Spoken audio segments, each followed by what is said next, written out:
Hi friends, welcome back to my channel Arun academy. Friends, ನಾವು ಇವತ್ತಿನ ವಿಡಿಯೋದಲ್ಲಿ RPF ಕಾನ್ಸ್ಟೇಬಲ್ ಮಾರ್ಚ್ 17 ಅಂದರೆ ಇವತ್ತು ನಡೆದಿರುವಂಥ ಫಸ್ಟ್ ಶಿಫ್ಟಿನ ಆ್ಯಕ್ಯುರೇಟ್ GK ಕ್ವಶನ್ಗಳಿಗೆ ಕೀ ಆನ್ಸರ್ಗಳನ್ನು ಡಿಸ್ಕಷನ್ ಮಾಡೋಣ. ಸೊ ಯಾರ್ಯಾರು ಮಾರ್ಚ್ 17ನೇ ತಾರೀಕಿನ ಫಸ್ಟ್ ಶಿಫ್ಟ್ ಎಕ್ಸಾಮ್ ಬರ್ತಿದ್ದೀರಾ ಅವರು ನಿಮ್ಮ ಕೀ ಆನ್ಸರನ್ನು ನೋಡ್ಕೊಳ್ಳಿ.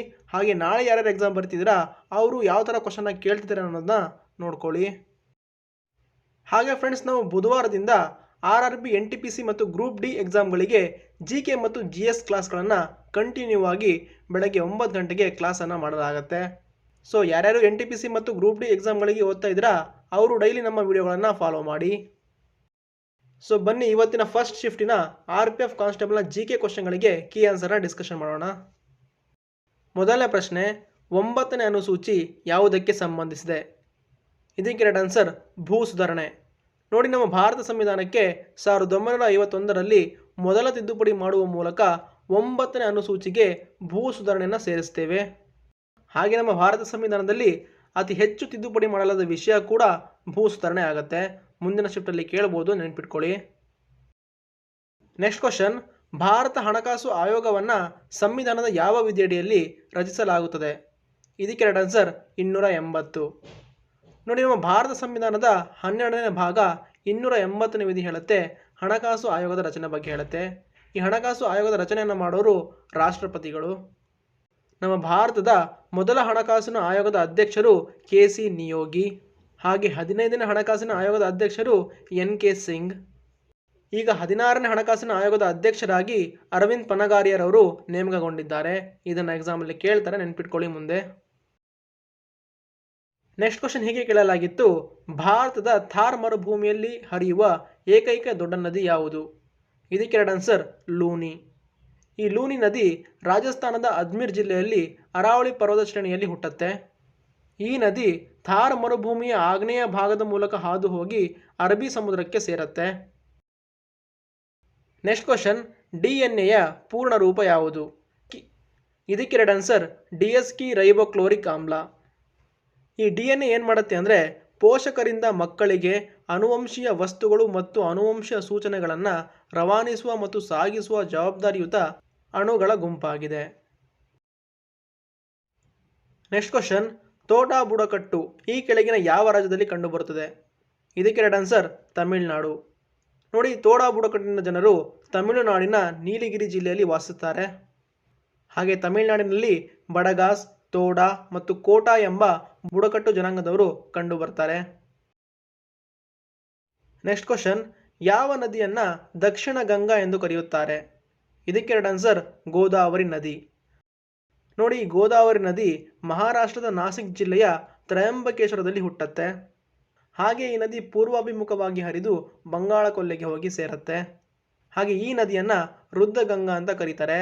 ನಾಳೆ ಶಿಫ್ಟಲ್ಲಿ ಕೇಳ್ಬೋದು, ನೆನ್ಪಿಟ್ಕೊಳ್ಳಿ. ನೆಕ್ಸ್ಟ್ ಕ್ವಶನ್, ಹರಪ್ಪ ನಾಗರಿಕತೆಯನ್ನು ಯಾವ ವರ್ಷದಲ್ಲಿ ಕಂಡುಹಿಡಿಯಲಾಯಿತು?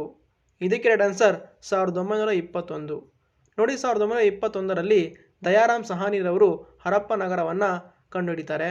ಹಾಗೆ 1922ರಲ್ಲಿ RD ಬ್ಯಾನರ್ಜಿರವರು ಮೆಹೆಂಜೊದಾರೋ ನಗರವನ್ನು ಕಂಡುಹಿಡಿತಾರೆ. ಈ ಮೆಹೆಂಜೊದಾರೋ ಎಂದರೆ ಮಡಿದವರ ದಿಬ್ಬ ಎಂದರ್ಥ. ಇದನ್ನು ಎಕ್ಸಾಮಲ್ಲಿ ಕೇಳ್ಬೋದು, ನೆನಪಿಟ್ಕೊಳ್ಳಿ. ನೆಕ್ಸ್ಟ್ ಕ್ವಶನ್, ಸಾರ್ವತ್ರಿಕ ಚುನಾವಣೆಯ ನಂತರ ಹಂಗಾಮಿ ಸ್ಪೀಕರ್ ಅನ್ನು ಯಾರಿಂದ ನೇಮಿಸಲಾಗುತ್ತದೆ? ಇದಕ್ಕೆ ರೈಟ್ ಆನ್ಸರ್ ರಾಷ್ಟ್ರಪತಿ. ನೆಕ್ಸ್ಟ್ ಕ್ವಶನ್ ಹೀಗೆ ಕೇಳಲಾಗಿತ್ತು, 2024-25ರ ಕೇಂದ್ರ ಬಜೆಟ್ನಲ್ಲಿ ಯಾವ ಕ್ಷೇತ್ರಕ್ಕೆ 1.48 ಲಕ್ಷ ಕೋಟಿ ರೂಗಳನ್ನು ಮೀಸಲಿಡಲಾಯಿತು? ಇದಕ್ಕೆ ರೈಟ್ ಆನ್ಸರ್ ಶಿಕ್ಷಣ, ಉದ್ಯೋಗ ಮತ್ತು ಕೌಶಲ್ಯ ಅಭಿವೃದ್ಧಿ. ನೆಕ್ಸ್ಟ್ ಕ್ವಶನ್ ನೋಡಿ, ಭಾರತದ ಮೊದಲ ಪರಮಾಣು ವಿದ್ಯುತ್ ಸ್ಥಾವರ ಯಾವುದು? ಇದಕ್ಕೆ ರೈಟ್ ಆನ್ಸರ್ ತಾರಾಪುರ. ಈ ತಾರಾಪುರ ಪರಮಾಣು ವಿದ್ಯುತ್ ಸ್ಥಾವರ ಮಹಾರಾಷ್ಟ್ರದಲ್ಲಿದೆ. ನಮ್ಮ ಭಾರತದಲ್ಲಿ ಒಟ್ಟು 7 ಪರಮಾಣು ವಿದ್ಯುತ್ ಸ್ಥಾವರಗಳಿವೆ.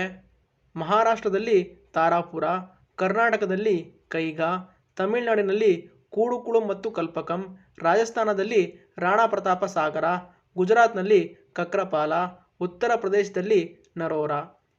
ಈ ಪರಮಾಣು ವಿದ್ಯುತ್ ಸ್ಥಾವರಗಳ ಮೇಲೆ ಹಿಂದಿನ ಶಿಫ್ಟ್ಗಳಲ್ಲಿ ತುಂಬ ಸಲ ಕೇಳಿದ್ದಾರೆ, ನಾಳೆನೂ ಕೇಳ್ಬೋದು, ನೆನ್ಪಿಟ್ಕೊಳ್ಳಿ. ನೆಕ್ಸ್ಟ್ ಕ್ವಶನ್, DPTಯ ಪೂರ್ಣ ರೂಪ? ಇದಕ್ಕೆ right answer diphtheria pertussis tetanus. Next question, Maulana Abdul Kalam Azad ಸ್ವತಂತ್ರದ ನಂತರ ಭಾರತದ ಏನಾಗಿದ್ದರು? ಇದಕ್ಕೆ ರೈಟ್ ಆನ್ಸರ್ ಭಾರತದ ಮೊದಲ ಶಿಕ್ಷಣ ಸಚಿವರಾಗಿದ್ದರು. ನೋಡಿ, ಮೌಲಾನಾ ಅಬ್ದುಲ್ ಕಲಾಂ ಆಜಾದ್ ರವರು ಭಾರತ ಸ್ವತಂತ್ರ ಆದಮೇಲೆ 1947ರಿಂದ 1958ರವರೆಗೆ ಭಾರತದ ಮೊದಲ ಶಿಕ್ಷಣ ಸಚಿವರಾಗಿ ಕಾರ್ಯವನ್ನು ನಿರ್ವಹಿಸಿದ್ದಾರೆ. ನೆಕ್ಸ್ಟ್ ಕ್ವಶನ್ ಹೀಗೆ ಕೇಳಲಾಗಿತ್ತು, 1857ರ ಪ್ರಥಮ ಸ್ವಾತಂತ್ರ್ಯ ಸಂಗ್ರಾಮ ದಂಗೆಯ ತಕ್ಷಣದ ಕಾರಣ ಯಾವುದು? ಇದಕ್ಕೆ ರೈಟ್ ಆನ್ಸರ್ ಹೊಸ ಎನ್ಫೀಲ್ಡ್ ಬಂದೂಕುಗಳ ಮೇಲೆ ಹಸು ಮತ್ತು ಹಂದಿಯ ಕೊಬ್ಬನ್ನು ಸವರಿದ್ದು. ನೆಕ್ಸ್ಟ್ ಕ್ವಶನ್, 1956ರ ಕೈಗಾರಿಕಾ ನೀತಿ ನಿರ್ಣಯದ ಉದ್ದೇಶವೇನು? ನೋಡಿ, 1956ರ ಕೈಗಾರಿಕಾ ನೀತಿಯ ಉದ್ದೇಶಗಳು ದೇಶದ ಆರ್ಥಿಕ ಅಭಿವೃದ್ಧಿ ಉತ್ತೇಜಿಸುವುದು, ಕೈಗಾರೀಕರಣ ವೇಗವನ್ನು ಹೆಚ್ಚಿಸುವುದು, ಪ್ರಾದೇಶಿಕ ಅಸಮಾನತೆಯನ್ನು ಕಡಿಮೆ ಮಾಡುವುದು, ಆದಾಯ ಮತ್ತು ಸಂಪತ್ತಿನ ಅಸಮಾನತೆಯನ್ನು ಕಡಿಮೆ ಮಾಡುವುದು, ಹಾಗೆ ಭಾರೀ ಕೈಗಾರಿಕೆಗಳು ಮತ್ತು ಯಂತ್ರ ತಯಾರಿಕೆ ಕೈಗಾರಿಕೆಗಳನ್ನು ಅಭಿವೃದ್ಧಿಪಡಿಸುವುದು. ಇದಿಷ್ಟು 1956ರ ಕೈಗಾರಿಕಾ ನೀತಿಯ ಉದ್ದೇಶವಾಗಿತ್ತು. ಇದರಲ್ಲಿ ಯಾವ್ದು ಕೊಟ್ಟಿದ್ರು ಅದು ನಿಮ್ಮ ಆನ್ಸರ್ ಆಗಿರುತ್ತೆ. ನೆಕ್ಸ್ಟ್ ಕ್ವಶನ್, 1947ರಲ್ಲಿ ಸ್ವತಂತ್ರದ ಸಮಯದಲ್ಲಿ ಯಾವುದು ವಾಣಿಜ್ಯ ಬೆಳೆಗಳಾಗಿರಲಿಲ್ಲ ಅಂತ ಕೇಳಿದ್ದಾರೆ. ನೋಡಿ, ಸೆಣಬು, ಹತ್ತಿ, ತಂಬಾಕು, ಕಬ್ಬು, ಕಾಫಿ ಮತ್ತು ಚಹಾ ಹಾಗೂ ರಬ್ಬರ್ ಇವೆಲ್ಲ ವಾಣಿಜ್ಯ ಬೆಳೆಗಳು. ಇದನ್ನು ಬಿಟ್ಟು ಆಪ್ಷನಲ್ಲಿ ಬೇರೆ ಯಾವುದೇ ಕೊಟ್ಟಿದ್ರು ಅದು ನಿಮ್ಮ ಆನ್ಸರ್ ಆಗಿರುತ್ತೆ. ನೆಕ್ಸ್ಟ್ ಕ್ವಶನ್, ಪ್ರಧಾನಮಂತ್ರಿ ಗ್ರಾಮ್ ಸಡಕ್ ಯೋಜನೆಯನ್ನು ಯಾವಾಗ ಪ್ರಾರಂಭಿಸಲಾಯಿತು? ಇದಕ್ಕೆ ರೈಟ್ ಆನ್ಸರ್ 2000ರಲ್ಲಿ. ನೆಕ್ಸ್ಟ್ ಕ್ವಶನ್, ಭೂಮಿಯ ಒಟ್ಟು ಭೂಪ್ರದೇಶದ ಶೇಕಡವಾರು ಎಷ್ಟು ಭಾರತದ್ದಾಗಿದೆ? ಇದಕ್ಕೆ ರೈಟ್ ಆನ್ಸರ್ 2.4%. ನೋಡಿ, ನಮ್ಮ ಭಾರತದ ವಿಸ್ತೀರ್ಣ 32,87,263 ಚದರ ಕಿಲೋಮೀಟರ್. ಇದು ವಿಶ್ವದಲ್ಲಿಯೇ 7ನೇ ದೊಡ್ಡ ದೇಶವಾಗಿದೆ. ಇದನ್ನು ಹಿಂದಿನ ಶಿಫ್ಟ್ಗಳಲ್ಲಿ ಕೇಳಿದ್ದಾರೆ, ನೆನ್ಪಿಟ್ಕೊಳ್ಳಿ. ನೆಕ್ಸ್ಟ್ ಕ್ವಶನ್, ಹೃದಯ ಯೋಜನೆಯಲ್ಲಿ ಆರಂಭದಲ್ಲಿ ಎಷ್ಟು ನಗರಗಳನ್ನು ಸೇರಿಸಲಾಗಿತ್ತು? ಇದಕ್ಕೆ ರೈಟ್ ಆನ್ಸರ್ 12 ನಗರಗಳು. ನೋಡಿ, ಈ ಯೋಜನೆಯನ್ನು ರಾಷ್ಟ್ರೀಯ ಪರಂಪರೆ ನಗರ ಅಭಿವೃದ್ಧಿ ಮತ್ತು ಪ್ರಚಾರ ಯೋಜನೆ ಅಂತ ಕೂಡ ಕರೀತಾರೆ. ಈ ಯೋಜನೆ ಜನವರಿ 21, 2015ರಲ್ಲಿ ಪ್ರಾರಂಭವಾಗುತ್ತೆ. ನೆಕ್ಸ್ಟ್ ಕ್ವಶನ್, 2024-25ರ ಕೇಂದ್ರ ಬಜೆಟ್ನಲ್ಲಿ ಮಾಡಿದ ಘೋಷಣೆಯ ಪ್ರಕಾರ ಕೇಂದ್ರ ಹಣಕಾಸು ಮತ್ತು ಕಾರ್ಪೊರೇಟ್ ವ್ಯವಹಾರಗಳ ಸಚಿವೆ ನಿರ್ಮಲಾ ಸೀತಾರಾಮನ್ ರವರು ಯುವ ಜನರಿಗಾಗಿ ಯಾವ ಯೋಜನೆಯನ್ನು ಪ್ರಾರಂಭಿಸಿದರು? ಇದಕ್ಕೆ ರೈಟ್ ಆನ್ಸರ್ NPS ವಾತ್ಸಲ್ಯ ಯೋಜನೆ. ನೆಕ್ಸ್ಟ್ ಕ್ವಶನ್ ಹೀಗೆ ಕೇಳಲಾಗಿತ್ತು, ಏಷ್ಯನ್ ಮಹಿಳಾ ಹಾಕಿ ಚಾಂಪಿಯನ್ಶಿಪ್ 2024 ಎಲ್ಲಿ ಆಯೋಜಿಸಲಾಗಿದೆ? ಇದಕ್ಕೆ ರೈಟ್ ಆನ್ಸರ್ ಬಿಹಾರ್. ನೋಡಿ, ಚಾಂಪಿಯನ್ಶಿಪ್ಪಿನ ಫೈನಲ್ ಪಂದ್ಯದಲ್ಲಿ ಭಾರತ ರಿಪಬ್ಲಿಕ್ ಆಫ್ ಚೀನಾವನ್ನು 1-0 ಅಂಕಗಳಿಂದ ಸೋಲಿಸುವ ಮೂಲಕ ಪ್ರಶಸ್ತಿಯನ್ನು ಗೆದ್ದುಕೊಳ್ತು. ನೆಕ್ಸ್ಟ್ ಕ್ವಶನ್ ಹೀಗೆ ಕೇಳಲಾಗಿತ್ತು, ಈ ಕೆಳಗಿನವರಲ್ಲಿ ಯಾರು ರಾಷ್ಟ್ರಪತಿ ಚುನಾವಣೆಯಲ್ಲಿ ಭಾಗವಹಿಸುವುದಿಲ್ಲ? ನೋಡಿ, ರಾಷ್ಟ್ರಪತಿ ಚುನಾವಣೆಯಲ್ಲಿ ಭಾಗವಹಿಸುವವರು ಯಾರಂತ ನೋಡೋದಾದರೆ ಸಂಸತ್ತಿನ ಚುನಾಯಿತ ಸದಸ್ಯರು ಮತ್ತು ಎಲ್ಲ ರಾಜ್ಯಗಳ ವಿಧಾನಸಭೆಗಳ ಹಾಗೂ ದೆಹಲಿ, ಪಾಂಡಿಚೇರಿ ಚುನಾಯಿತ ಸದಸ್ಯರು ಒಳಗೊಂಡಿರುವ ಚುನಾವಣೆ ಕಾಲೇಜಿನ ಮೂಲಕ ರಾಷ್ಟ್ರಪತಿಯರನ್ನು ಆಯ್ಕೆ ಮಾಡಲಾಗ್ತದೆ. ಯಾರು ರಾಷ್ಟ್ರಪತಿ ಚುನಾವಣೆಯಲ್ಲಿ ಭಾಗವಹಿಸುತ್ತಿಲ್ಲ ಅಂದರೆ ಸಂಸತ್ತಿನಲ್ಲಿ ನಾಮ ನಿರ್ದೇಶನಗೊಂಡ ಸದಸ್ಯರು ಹಾಗೆ ರಾಜ್ಯ ವಿಧಾನ ಪರಿಷತ್ನ ಚುನಾಯಿತ ಸದಸ್ಯರು, ಇವರು ಭಾಗವಹಿಸೋದಿಲ್ಲ. ನೆಕ್ಸ್ಟ್ ಕ್ವಶನ್, ಭಾರತದಲ್ಲಿ ಈಸ್ಟ್ ಇಂಡಿಯಾ ಕಂಪನಿ ಆಡಳಿತ ಅಂತ್ಯಕ್ಕೆ ಯಾವ ಘಟನೆ ಕಾರಣವಾಯಿತು? ಇದಕ್ಕೆ ರೈಟ್ ಆನ್ಸರ್ 1857ರ ಪ್ರಥಮ ಸ್ವಾತಂತ್ರ್ಯ ಸಂಗ್ರಾಮ ಅಥವಾ ಸಿಪಾಯಿ ದಂಗೆ. ಈ 1857ರ ಪ್ರಥಮ ಸ್ವಾತಂತ್ರ್ಯ ಸಂಗ್ರಾಮ ಆದ ನಂತರ ಈಸ್ಟ್ ಇಂಡಿಯಾ ಕಂಪನಿ ಆಡಳಿತ ಅಂತ್ಯವಾಗಿ ರಾಣಿಯ ಆಡಳಿತ ಪ್ರಾರಂಭವಾಗುತ್ತೆ. ಹಾಗೆ ಇಲ್ಲಿ ಇನ್ನೊಂದು ಕ್ವಶನ್ನ ಕೇಳಿದರು, ಅಭಿಧಮ್ಮ ಪೀಠಕದಲ್ಲಿ ಎಷ್ಟು ಪುಸ್ತಕಗಳಿವೆ ಅಂತ?